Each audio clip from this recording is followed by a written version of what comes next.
mata kuliah ekonomi Islam ini di pertemuan ke-7 kita akan membahas tentang ekonomi pasar syariah.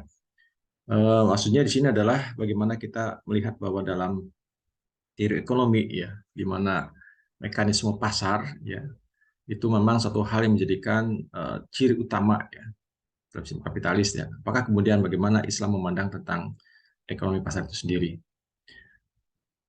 Kalau kita melihat dari problematika dasar ekonomi ya, bahwa di situ kemudian manusia dan masyarakat adalah saling membutuhkan sebagai makhluk sosial, tentu saling ketergantungan ya, baik barang maupun jasa.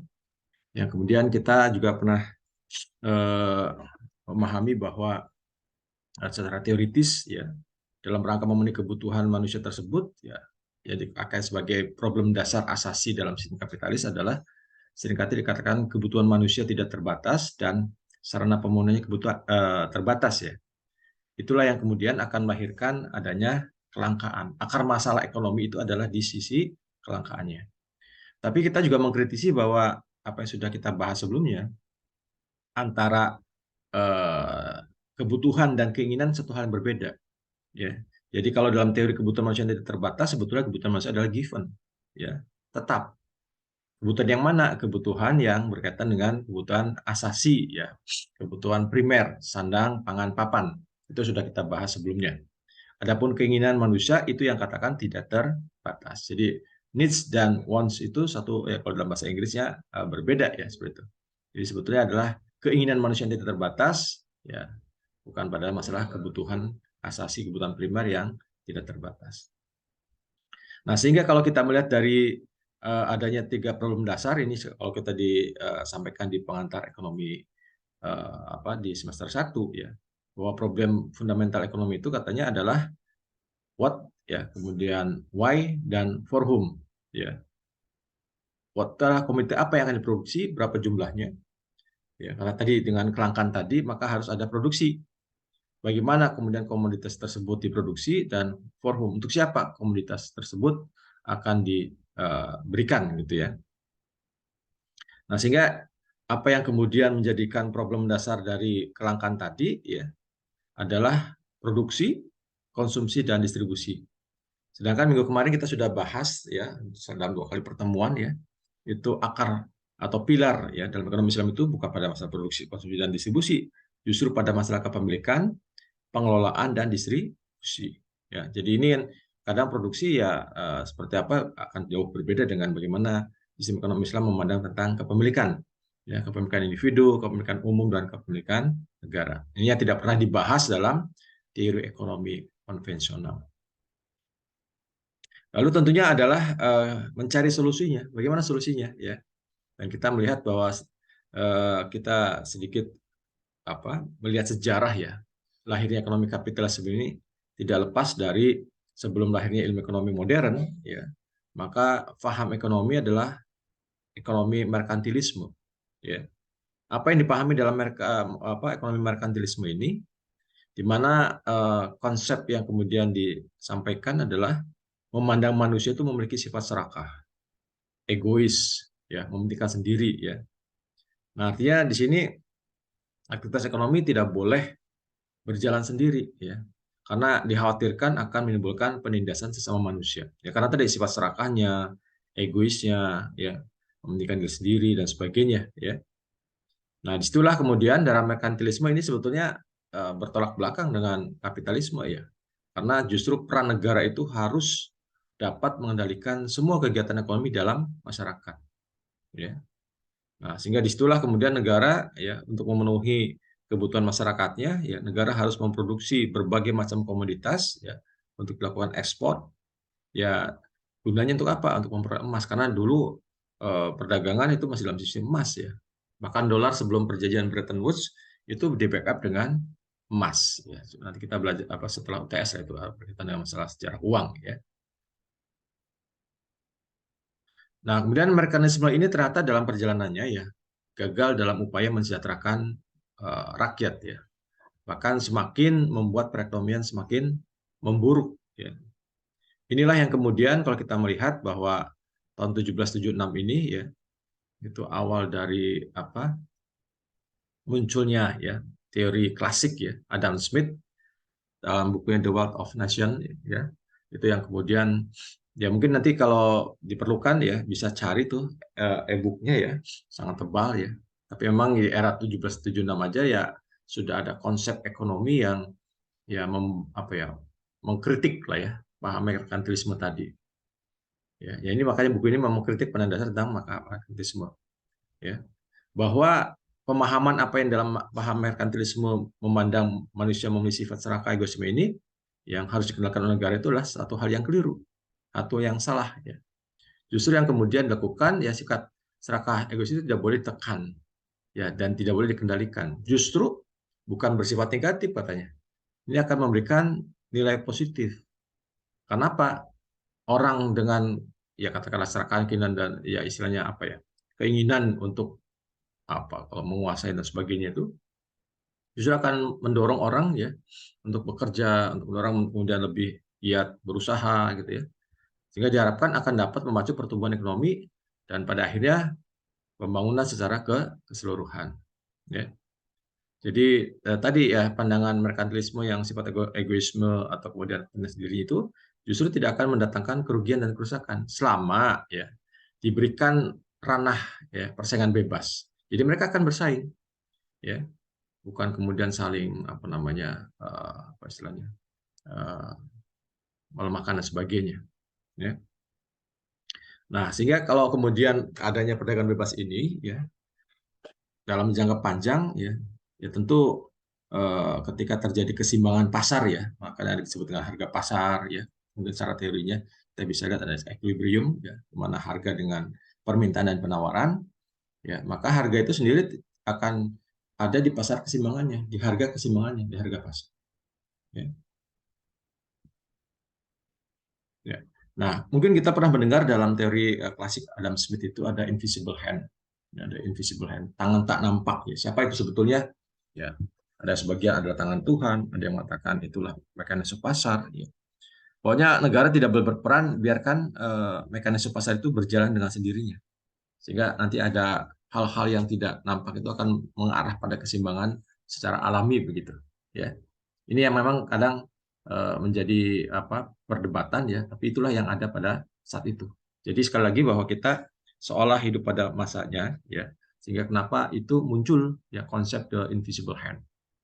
Nah, pemerintah akhirnya ya dalam sistem kapitalis sebenarnya tadi kan munculnya kapitalisme sendiri ketika kegagalan merkantilisme, pemerintah yang awalnya dominan ini pemerintah tidak boleh ya campur ya banyak campur tangan dalam masalah perekonomian. Maka disinilah inti dari kapitalisme itu peran pemerintah hanya sebagai regulasi.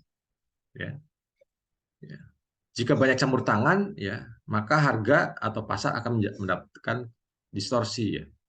Apa yang terjadi adalah ketidakefisienan, ya, ketidakseimbangan. Ya buktinya orang mengatakan tuh lihat, ya BUMN dan sebagainya, ya bangkrut dan sebagainya itu kan kalau pemerintah sudah mengurusi urusan apa namanya komoditas yang diserahkan yang dilakukan oleh negara, ya seperti ini itu yang sekarang diklaim seperti itu, ya yang kemudian negara yang tadi harus apa istilahnya memproduksi banyak komoditas untuk diekspor ini cukup hanya beberapa saja, ya artinya disitulah kemudian ya akan terjadi keseimbangan pasar internasional atau pasar dunia karena setiap negara itu memiliki keunggulan ya apa advantage ya absolute advantage ya keunggulan apa yang ada di negara tersebut ya sehingga ini akan terjadi lebih efisien ya walaupun nanti dalam perjalanannya ada komparatif ya sebetulnya komparatif itu artinya di mana membandingkan antar negara yang memiliki komunitas yang sama ya.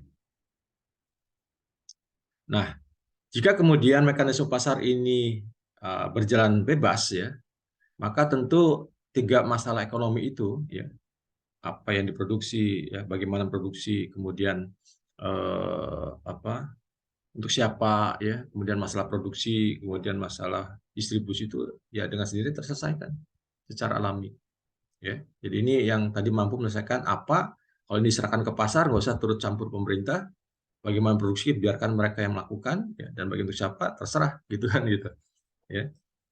Nah, inilah yang kemudian tiga problem ekonomi tersebut ya dapat diselesaikan dengan mekanisme harga ya akibat terbentuknya proses keseimbangan pasar, demand dan supply-nya akan tersendiri.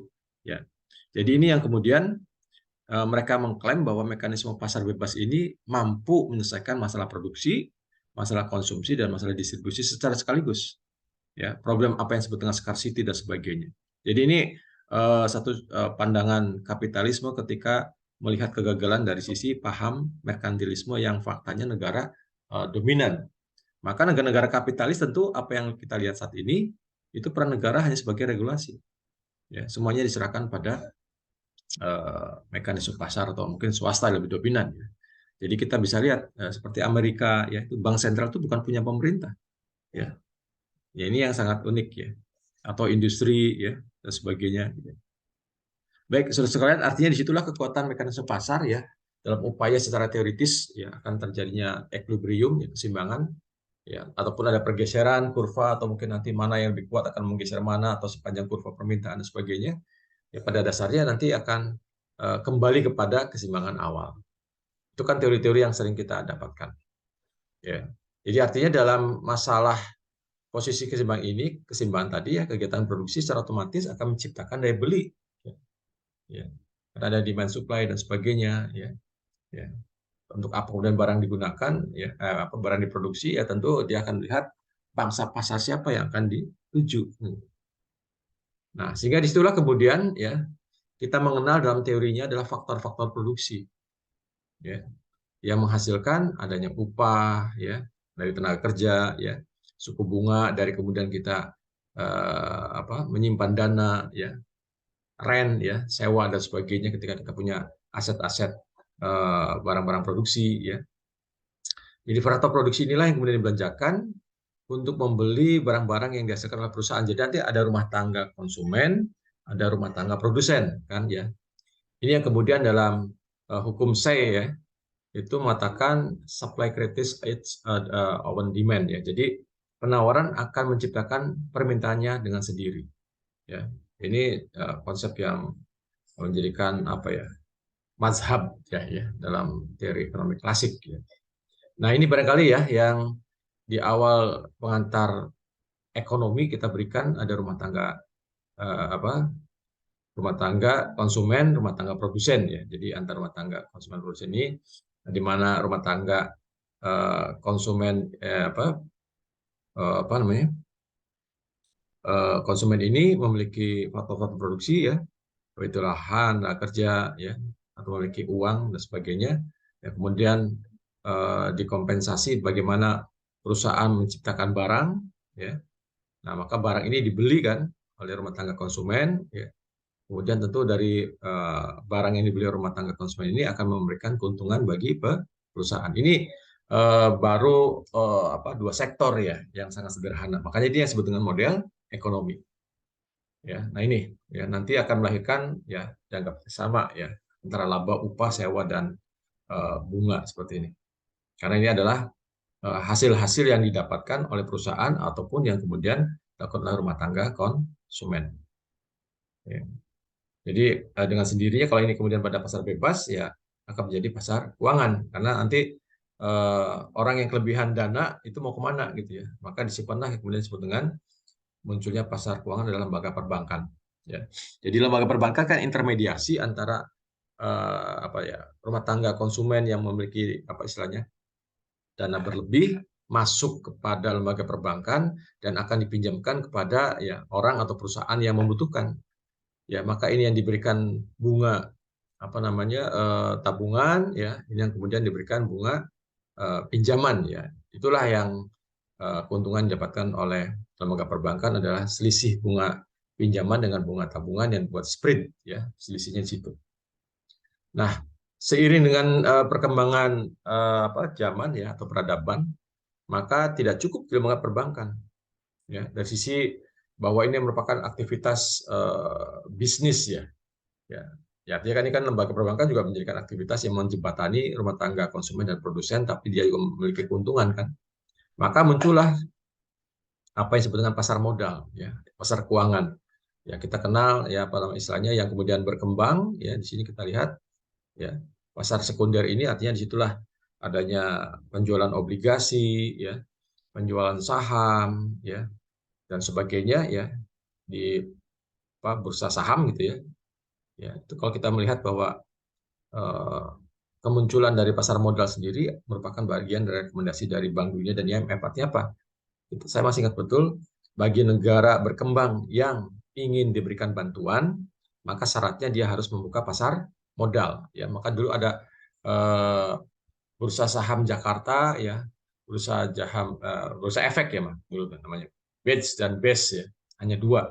Ada bursa efek Jakarta dan bursa efek Surabaya, kemudian jadi BEI ya, bursa efek Indonesia. Ya tentu kalau pasar perbankan lembaga keuangan yang kemudian ada di perbankan ya dikasih bunga ya. Tapi kalau misalnya dalam pasar sekunder ya dan saham itu ada capital gain ya, apa itu dividen ya, kupon dan sebagainya. Jadi ini juga menarik karena bagi orang yang ingin berinvestasi ya, bahkan beberapa saya lihat adik-adik kelas yang atau di kita sendiri ada pojok pasar modal ya di Untirta ini. Artinya ya bagaimana tidak hanya bermain di pasar real ya, di pasar modal pun mereka kemudian bisa dimainkan ya. Apalagi sekarang semakin berkembang dengan apa yang disebut dengan cryptocurrency dan sebagainya. Ya. Nah, kalau kita melihat apa yang terjadi, saudara ya, jadi ini kenapa meledak gitu karena ya kita bisa lihat pasar derivatif ini kan sebetulnya pasar modal itu kan sangat sensitif ya dengan isu ya. Bayangkan saja ketika kemarin pemegang apa tuh saham terbesar ya pada masa pandemik ya, maka perusahaan mana yang paling tinggi nilai sahamnya ya adalah pasar-pasar apa perusahaan-perusahaan di bidang medis ya, karena dia mendapatkan keuntungan yang luar biasa. Di samping memang mereka memproduksi vaksin ya, yang kemudian yang kedua ya pasti itu akan dalam beberapa tahun ke depan ya itu akan menjadi apa ya distributor ya vaksin-vaksin dunia ya dan pastikan keuntungan besar apa yang didapatkan ya. Bahkan kalau di kita bermain juga ya para politisi yang kemudian memanfaatkan situasi pandemi ini menjadi bisnis kan begitu ya dengan penjualan vaksin dan sebagainya ya. Nah, saudara sekalian, kalau kita melihat dari sisi ya seperti anatomi tubuh kita ya. Jadi ibarat manusia ini dalam sistem kapitalisme ya, maka tubuhnya ini disebut dengan pasar bebas. Ya, yang tadi dijelaskan. Kemudian yang kedua, aliran darahnya adalah aliran uang kertas ya, fiat money. Ya, jadi kemarin kalau kita melihat uang kertas ini kan kalau dalam Islam nanti kita bahas setelah UTS ya, itu harus memiliki nilai intrinsik dan nominal. Artinya uang itu tidak hanya sebatas sekarang yang dipercayakan oleh masyarakat hanya uang kertas ya. Kemarin ada uang baru dan sebagainya, tapi apakah betul nilainya sebesar itu kan enggak. Beda kalau di backup dengan emas ya. Karena nanti ditukarkan dengan emas sesuai dengan berapa nilai dan emas di pasaran, harga di pasaran. Kemudian jantungnya dari kapitalisme itu adalah lembaga perbankan. Ya, maka di sini yang munculnya sistem riba dan sebagainya itu kan di sini. Adapun pemompa jantungnya ya dari jantung yang ada lembaga perbankan adalah suku bunga. Ya, karena ini yang bermain di sini. Ya. Nah, apa yang kemudian dilakukan kemudian sistem ekonomi Islam ini coba diterapkan ternyata hanya bersifat parsial. Ya, parsial dalam arti ya tidak bisa secara total ya. Apa yang mungkin haram-haram ya dikeluarkan ya, maka itu ada keberadaan Dewan Syariah Nasional DSN ya. Ya karena tidak bisa merubah. Istilah kita mah harusnya ya bongkar habis ya. Ya, bukan untuk kemudian mengadaptasi ya mana yang haram-haram kemudian dicabut kemudian diganti dan yang lain kan gitu ya. Ya padahal kita melihat bahwa ya bunga ya yang kemudian ada pada pasar sekunder maupun derivatif ini, ya itu kan sifatnya riba, baik riba nasiah maupun fadilah, ya, dan adanya ketidakpastian. Anda lihat coba saham, sangat rentan dengan adanya ketidakpastian ini goror, ya. Belum lagi kalau unsur judi dan sebagainya juga masih ada. Ya bunga, ya kita sudah bahas. Islam sudah 14 abad yang lalu mengatakan waharama bai'a waharama riba kan. Allah menghalalkan jual beli tapi mengharamkan riba. Ya bahkan di Nasrani sendiri ya umat Nasrani sendiri kan ya seperti sudah saya pernah konfirmasi ya dalam kitabnya kitab sucinya juga ya Injil itu juga melarang ya umat Nasrani kemudian terlibat dengan aktivitas bunga kan gitu ya. Jadi ini sudah jelas ya dari agama sendiri sudah melarang hal tersebut ya. Nah sehingga kalau kita melihat apakah berhasil kemudian dengan adanya ya katakanlah ekonomi syariah dan sebagainya ya. Ternyata saudara, kalau kita melihat dalam sistem ekonomi kapitalis saat ini ya sangat sulit disyariahkan. Ya, ya makanya yang saya sering mengatakan bahwa ini adalah sistem tambal sulam. Ya, namanya tambal sulam kan mana yang kira-kira tidak cocok dikeluarkan, diberilah embel-embel Islam. Ya, makanya kalau saya merhatikan ya perbankan syariah, maaf, perbankan konvensional adanya lembaga perbankan syariah. Ada asuransi konvensional adanya asuransi syariah. Ada pasar modal konvensional, ada pasar modal syariah. Kan itu yang kemudian ditempeli dengan nama-nama syariah. Padahal faktanya masih memiliki karakteristik atau sifat yang justru bertentangan dengan hukum-hukum Islam. Ya, ya tadi ya coba bayangkan ya, kalau kemudian dikatakan bank syariah, itu kan dalam akad mudharabah dana pihak ketiga atau masyarakat yang menyerahkan dananya ke bank, maka kita sebagai nasabah itu adalah syihabul mal, ya, pemilik modal, ya, pemilik dana, yang kemudian bank itu adalah sebagai mudharib, pengelola. Tapi pada saat yang sama statusnya berubah. Bank mengklaim dirinya menjadi ya syihabul mal yang diserah apa kemudian diberikan dalam bentuk loans ya, pinjaman kepada siapa yang membutuhkan. Ini kan dalam satu aktivitas ada dua transaksi gitu. Belum lagi kalau bicara tentang pasar modal ya. Pasar modal syariah itu apa sih katanya? Ya paling tidak itu barang-barangnya tidak haram gitu ya. Eh, Tidak haram dalam arti ya enggak, rokok saja nggak boleh masuk ya. Kemudian bank konvensional nggak boleh masuk, ada bunga ya. Misalkan ya Telkom, Indofood ya. Pertanyaannya kan hanya melihat barang ya, bukan melihat dari sisi aktivitasnya, dari sisi transaksinya ya. Adalah apakah kemudian perusahaan-perusahaan tersebut tidak terlibat dengan aktivitas riba? Bisa jadi iya. Ya artinya kan di situ al-wasilatul haramun wa haramun. Ya. Jadi ini yang tambal sulam itulah yang kemudian dalam sistem ekonomi kapitalis sangat sulit disyariahkan. Ibarat minyak dengan air, nggak bisa disatukan. Kan gitu ya. Nah, sehingga saudara sekalian kalau kita melihat dari satu sisi dengan sistem kapitalis yang terjadi pada saat ini luar biasa. Dari sisi perbankannya, mengeluarkan dengan sifat fiat money, nanti kita akan bahas ya, dengan keberadaan pasar modal. Ini kan satu hal yang melekat dalam sistem kapitalis dengan perusahaan-perusahaan yang ada. Sehingga karakter tadi ya, yang memberikan pasar persaingan bebas dan sebagainya, maka yang terjadi di sini ya akumulasi ya hukum di mana kapital itu akan dengan seperti berat kayak memang gurita begitu ya. Ya, yang besar akan memakan yang kecil. Itu sudah suatu hal yang sudah alami. Belum lagi kalau kita melihat bahwa penguasaan bahan baku, ya, apa yang sudah kita jelaskan kemarin, bahwa proses konglomerasi ya dari hulu sampai hilir ya seperti sekarang yang terjadi ya, diswastanisasi itu istilahnya, BUMN dan sebagainya, listrik coba untuk privatisasi kan gitu, ya akan mencari bagaimana mereka adalah mencari keuntungan dari setiap anak perusahaan. Ya. Belum lagi perusahaan-perusahaan negara pun coba ya tadi saya sempat singgung tadi diprivatisasi. Ya. Peran negara yang untuk memberikan pelayanan kepada masyarakat ya atau pada rakyat dengan harga yang murah dan sebagainya. Ini sudah tidak bisa hubungan rakyat dengan negara bukan hubungan yang melayani dan yang dilayani kan gitu. Ya. Tapi hubungan antara penjual dan pembeli artinya negara mau rugi ya seperti kemarin ya. Masalah BBM ya. Ya dan alasan membebani subsidi dan sebagainya gitu ya.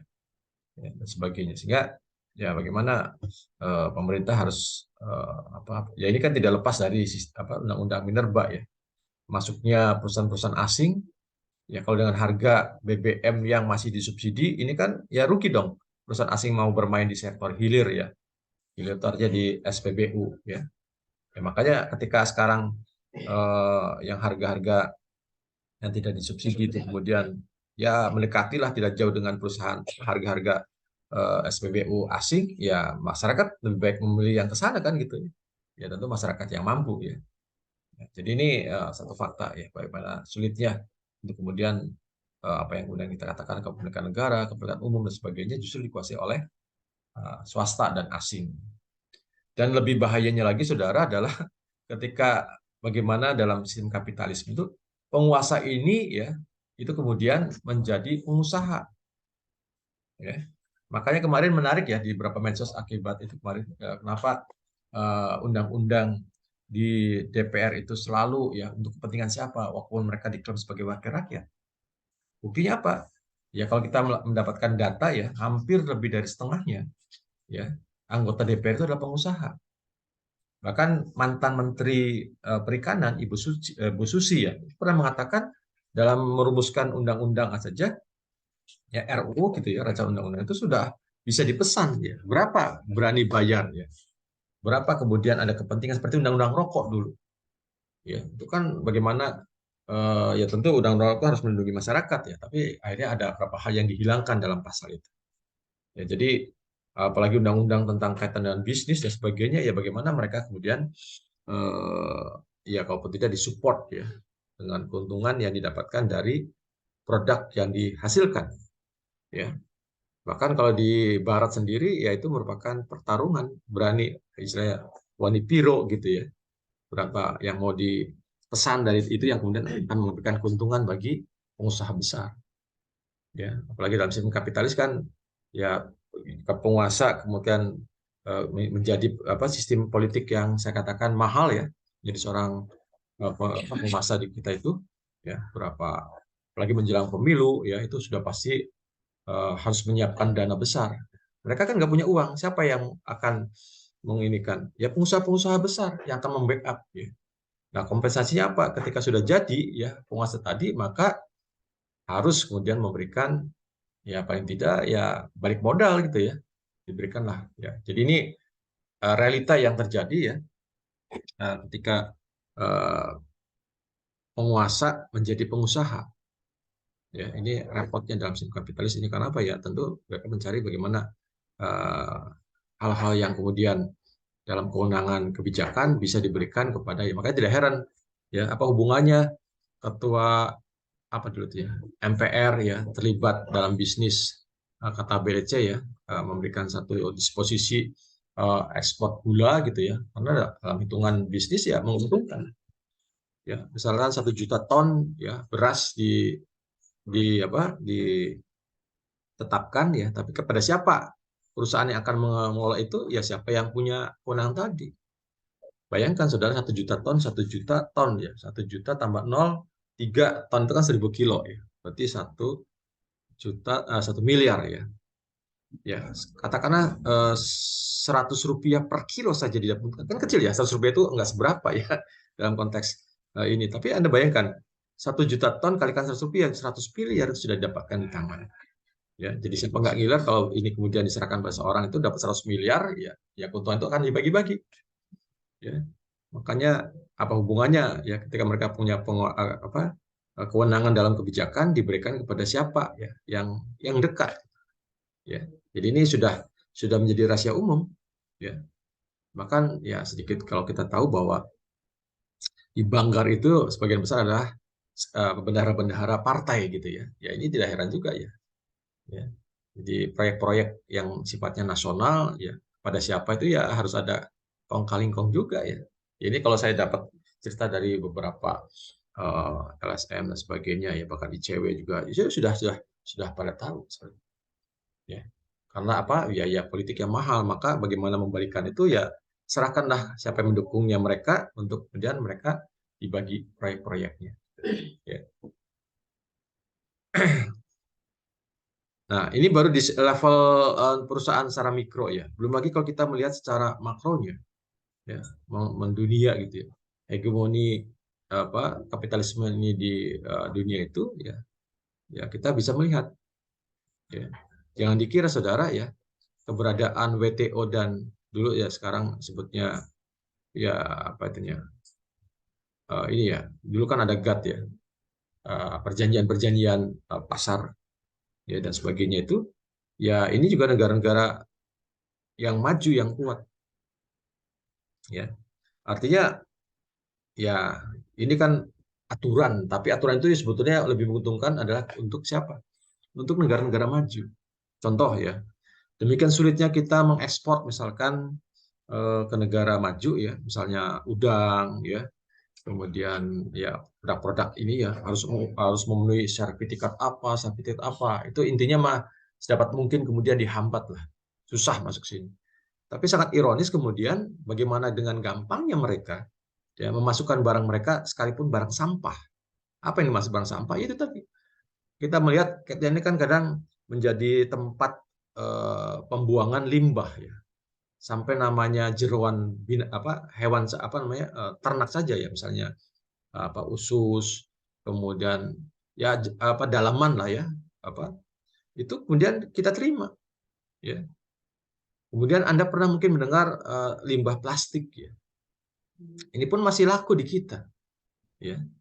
Ya, saya ingat betul ya ketika liputan dari sebuah televisi untuk pengusaha tahu ya di Jawa Tengah, itu mereka menggunakan plastik sebagai bahan bakunya. Ya bayangkan saja. Dari mana? Dari import ya. Bahan ya, artinya negara yang mereka nggak pakai sebagai sampah, kemudian kita beli ya. Ya dia bilang begini, kalau beli kayu bakar katanya, satu truk itu kurang lebih hampir 1,5 juta. Ya. Tapi kalau kemudian menggunakan sampah limbah dari luar itu, kontainer itu ya cuma 300.000, kan jauh. Apa memandang itu bahaya itu tidak ya, ada B3 ya, bahan berbahaya dan sebagainya. Jadi ini bisa melihat bagaimana negara besar itu ya demikian sulitnya kita masuk ke sana, sementara mereka melemparkan produk sampahnya dan kita terima gitu ya. Jadi ini harus Anda tahu itu ya. Kemudian kemunculan perusahaan-perusahaan multinasional corporate ya. Ini kan juga sudah mulai mematikan perusahaan lokal karena bersaingnya.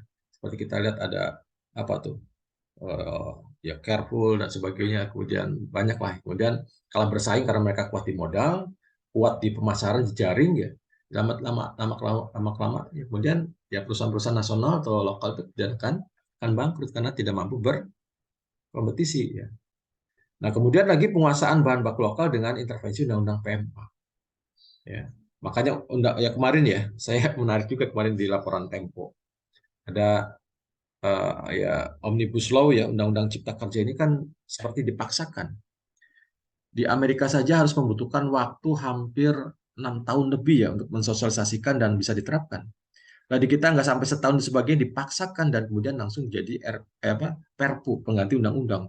Dan sekian ribu ya atau undang-undang ya disederhanakan. Ini kan dari satu undang-undang lain dan sebagainya kan butuh kajian dan sebagainya. Ini luar biasa ya. Dengan alasan ya untuk menarik investor gitu ya. Ya, kita bukan anti investasi saudara ya, tapi tentu harus melihat mana investasi yang memang harus ya dilindungi ya. Ya, mana yang harus ada black ya list ya, blacklist ya. Jadi misalkan untuk minuman ya minuman keras kemudian apa ya sekarang kan justru dibuka selebar-lebarnya silakan asing untuk kemudian masuk ke Indonesia. Ini bahaya betul, artinya ya ingat betul ya, bukan berarti kita istilahnya memanjakan perusahaan-perusahaan lokal. Nah, kalau perusahaan lokal kemudian belum disiapkan, kemudian dibuka keran persaingan bebas, ya sudah mereka kalah bersaing. Ya. Jadi jangan dikira ini undang-undang PMA ini juga banyak kepentingan. Setiap undang-undang yang akan dibuat itu ya asing juga akan melihat ini ya seperti tadi SPBU migas gitu ya. Ya bagaimana mereka mau bermain di sektor hilir kalau kemudian BBM kita masih banyak disubsidi. Ya kalah bersaing lah gitu ya. Ya makanya mereka bagaimana yang non itu kan awal dulu ada bensin hilang kan segitu ya. Dulu ada minyak tanah hilang ya, jadi gas ya. Sekarang kemarin sempat heboh gas akan diganti dengan kompor listrik. Ini kan nggak itu ya. Ya contoh kemarin aja dengan kompor listrik itu siapa sebetulnya akan membuat kompor listrik? Bagaimana dulu mengkonversi di minyak tanah ke gas? Siapa yang diuntungkan? Ya perusahaan yang akan mendapatkan proyeknya. Berapa kebutuhan? Ya kayak kemarin itu kompor listrik itu siapa tuh ya? Ada tuh perusahaan tertentu ya. Kalikan berapa harganya, kalikan berapa juta untuk disediakan sebagai konversi gasnya. Ya sudah, ya keuntungan itu di tangan. Ya, sebagaimana ya sekarang dengan isu mobil listrik kan. Kemarin Luhut katakan bahwa mulai tahun 2023 tahun depan sudah dianggarkan dalam APBN kendaraan pemerintah itu sudah diganti dengan mobil listrik gitu. Pertanyaannya mobil listrik siapa gitu yang punya mobil listrik? Apa punya kayak SMK gitu? Ya, punya lokal perusahaan lokal kan tidak. Itu kembali lagi ya itu akan diuntungkan gitu pada perusahaan siapa yang akan menyediakan eh, belum lagi nanti untuk baterainya dan sebagainya. Jadi ya kalau sudah pengusaha menjadi penguasa atau penguasa menjadi pengusaha atau mungkin dia juga dekat dengan ini ya repot juga ya. Jadi ini kita melihat seperti itu ya. Bahkan di sini juga bahan baku lokal ya sedapat mungkin kemudian dijual dengan harga yang murah ya. Apalagi kalau kita beli dengan harga dolar ya, bagi mereka kan dolar tetap $1, tapi bagi kita ketika naik ya dianggapnya keuntungan ya. Maka ini menjatuhkan nilai uang lokal ini sangat mudah ya. Makanya kenapa pemerintah yang sudah saya sempat singgung ya melakukan redominasi ya, bagaimana menghilangkan 3 nol di belakang, itu apa tujuannya sebetulnya? Ya supaya nilai tukar kita ini apa ya seperti kuat begitu. Ya sekarang kan sudah naik nih, $1 hampir 15.000 lebih. Ya, sedangkan untuk mata uang misalnya Jepang ya $1 cuma 1,3 yen gitu ya. Kan kecil ini. Nah, kalau kemudian 3 nol itu kemudian hilang ya, maka $1 itu adalah Rp15 gitu. Kan katanya kuat ya rupiah terhadap dolar. Itu yang dari 3 tahun yang lalu itu sudah mulai disampaikan ya tentang isu atau wacana ya bukan isu wacana tentang redominasi. Cuma di kita masyarakat ya belum apa istilahnya belum siap ya. Bayangkan saja harga motor misalnya 18 juta dikurangi jadi 18.000, kan orang gampang 18.000 bisa beli sekarang, padahal kan nilai yang 1.000 menjadi Rp1 itu ya.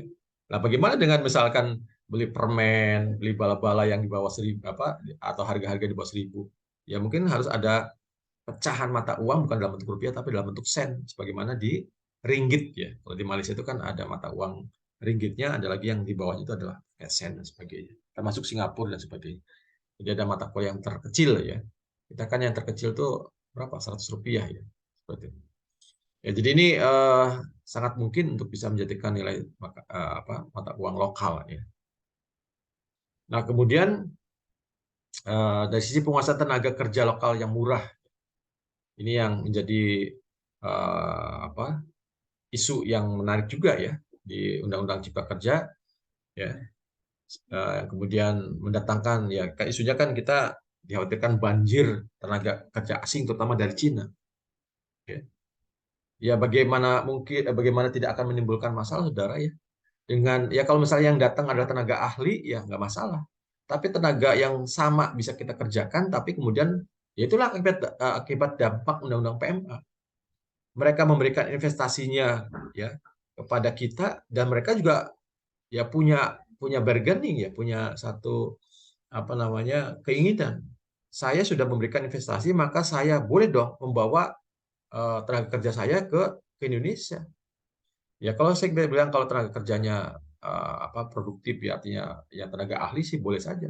Ini ya kalau kita kan sering nggak dikomplain gesekan di masyarakat tuh, bayangkan saja ya, saya juga punya beberapa teman ya yang menyaksikan. Misalnya jadi tukang bata gitu ya, mereka dari Cina, ya, dari supir gitu ya, dan harganya upahnya jauh lebih mahal.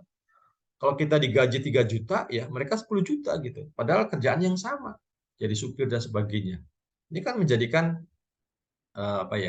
diskriminasi lah ya.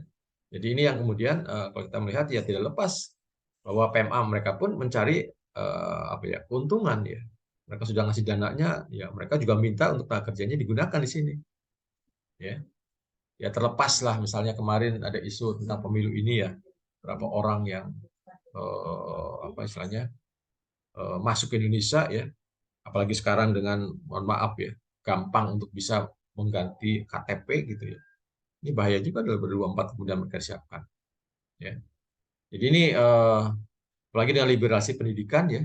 Sekarang pendidikan semakin mahal yang saya juga pernah ceritakan kemarin potret pendidikan kita. Ya.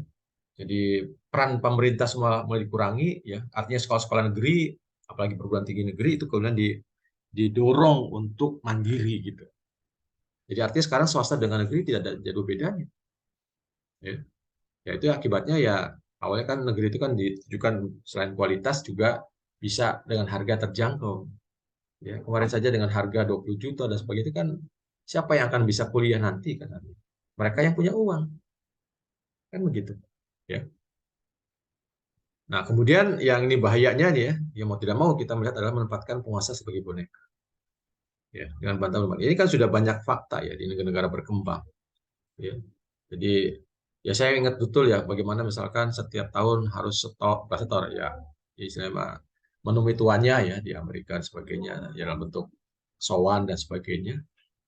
Ya, karena kebijakan-kebijakan negaranya sangat tergantung ya pada bagaimana misalkan aturan-aturan internasional ini ya mendominasi. Ya. Bahkan untuk membuat undang-undang saja harus mendapat asistensi dari Gedung Putih misalnya. Dulu waktu zaman Orde Baru. Ya. Jadi yang dikhawatirkan seperti ini. Ya, ya buktinya sekarang kan kita makin miris ya, ketika dengan dalih investasi ya, kemudian memberikan karpet merah kepada pengusaha atau ya, investor asing tanpa melihat mana yang boleh dan mana yang tidak yang saya katakan tadi. Ya. Ya kalau ini kemudian dibuka lebar-lebar ya habis sudah lah. Ya makanya di Bali itu sekarang yang menjadikan krisis itu adalah ya mudah-mudahan tidak terjadi apa yang dengan Singapura ya. Ya kita bukan lagi sekali lagi anti anti apa namanya investasi, tapi itu yang lambat tapi pasti akan menggeser ya. Ya. Singapura itu kan dulu ya bagian dari Melayu ya, bagian dari ASEAN kita. Tapi yang terjadi ya sekarang siapa yang minoritas dan mayoritas itu tersingkirkan. Ya. Nah sekarang di Jakarta sudah kelihatan tuh ya akibat adanya kebijakan apa itu misalnya sekarang peraturan apa tanah ya dengan PBB pajak bumi bangunan gitu ya. Dulu orang yang punya tinggal di sana kemudian jadi daerah elit ya itu kan jadi mahal ya. Ya ada teman saya ya yang punya tanah gitu orang tuanya awalnya itu di kota mana tapi kota itu kemudian berkembang dan daerah yang dulu di pinggiran menjadi berkembang. Sekarang bayar PBB itu hampir sekitar 30 juta per tahun Anda bayangkan. Duit dari mana juga tuh? Makanya kemarin di Jakarta ya di Menteng, di apa yang dulu adalah daerah eh, ya pribumi atau mungkin masyarakat di sana, mereka terpinggirkan semua. Bukan karena apa-apa, karena kewajiban untuk membayar pajaknya itu ya terus makin mahal. Padahal mereka tinggal-tinggal di sana dari nenek moyangnya dan sebagainya. Ini kan juga hal yang kemudian istilahnya menggusur ya. Apalagi kalau dengan dalih pembangunan dan sebagainya ya.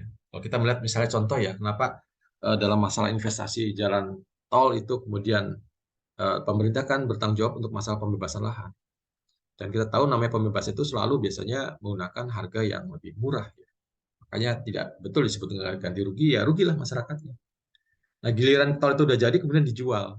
Jadi ingat pula ketika Jokowi mengatakan kita bangun 10 apa dengan 10 triliun, kita jual dengan 30 triliun, maka kita dapat untung dan kita bangun lagi tol-tol yang lain. Nah, kalau tolnya kemudian sudah diserahkan, dibuat dan kemudian diserahkan pada asing lagi, ya tinggal menikmati kan. Karena faktor pembebasan tanah itu tidak masuk. Sebagaimana kemarin kasus kereta cepat gitu. Kan awalnya apa yang terjadi? Ya, awalnya tidak akan menggunakan APBN. Akhirnya kan ikut juga masuk ya.